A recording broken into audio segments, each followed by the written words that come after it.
So here we are on the expedition crew. We're actually only day 2 or 3 by now, but we have come down to Rutland to meet Rutland Water to meet the 4th bird that we're going to be following, or that's going to be helping to advise our journey all the way to Africa.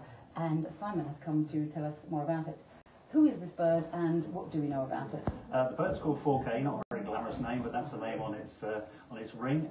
He was born here and fledged in 2013, and since that time, about 2 years after their fledge, he came to this country, but he now summers about 20 miles north of here and on the Beaver Estate, the home of the Duke of Rutland.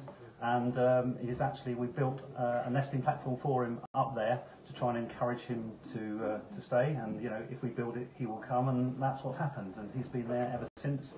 But he hasn't bred up to this point. Okay. And do you know anything about the bird? Is it particularly curious, or anything you know about him? Well, he's been pretty unlucky in love, put it that way, so far. Okay. but he's I've followed him for the last 6 or 7 summers, and he's a great character from the point of view of he's attracted lots of females, but they've never actually stayed. Okay. I don't know what the reason is, but up until this point. So. And why is 4K here at all? There weren't ospreys in England for a very, very long time. How has he come to be here? Well, the team here at Rutland Water and the Leicestershire Rutland Wildlife Trust, they really started this project back with Roy Dennis in 1997. Right. So it was a fantastic habitat. There was lots of fish around in the area, and that project really kicked everything off. And 4K is, I think, the 4th generation of those ospreys that were first translocated to come here. And they were the first in England? They were the first in England. Okay, and the first translocation, or? And the first translocation successfully in England. Okay. So so he's just one of that. He's sort of the 4th generation that's come from that, and is starting to spread his wings a bit further north. And has he seen some of the time here fishing still, or most of the time up north on your estate? He will fish as far as here. This is about 15 miles as the crow, the osprey flies. But generally speaking, since he's been at the nest, he's been fishing further north, which is purely probably to do with the wind direction or whatever. But he's spent most of his time on there, but he will come here occasionally. Okay. And how did the estate welcome the bird when it first started scoping the area?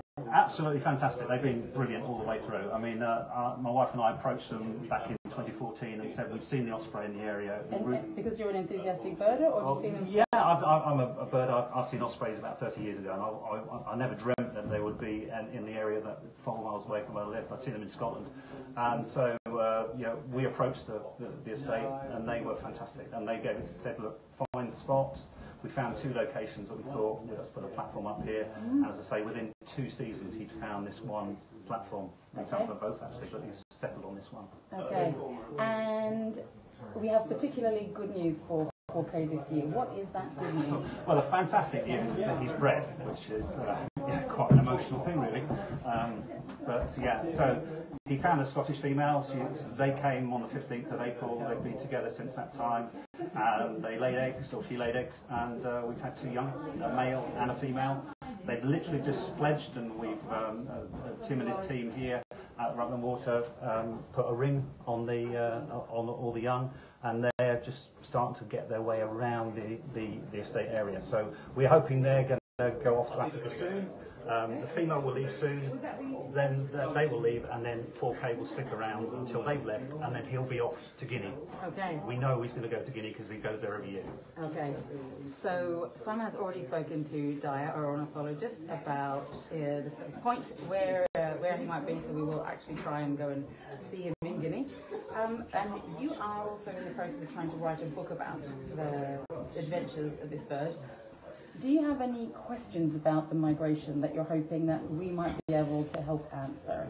I'm really interested to see from the ground when you're actually following these sorts of migrations that these birds have to overcome just to get there, because obviously they're going to have to go around the Sahara somehow, or go over it. Normally speaking, he'd go around the Sahara, but I'm really interested to see that and to see the sort of habitats that they settle in as they're on their way down. As I say, we know all the spots, but I've never been there. I'm quite jealous really, because I'd love to go and see where he ends up. Where he ends up. And the thing that also really interests me is also the sort of people that live there. what do they think about the ospreys? How enthusiastic are they about conserving them as well? Yeah, I mean that's fantastic. I mean we know it's a Ramsar site where he actually goes to. It's on the Pongo River, somewhere north of Conakry, and so we're hoping that there's all the support he needs from the locals, and obviously from a fish point of view, they don't take a great deal of fish. I mean, and there's so many, and the fishermen here have really embraced the osprey. They love it. They love to see them. So let's hope it's the same out there. Great. So expect to be hearing a lot more about 4K over the next 4 months. And if you are not already following us on socials to be a part of the journey, then please do.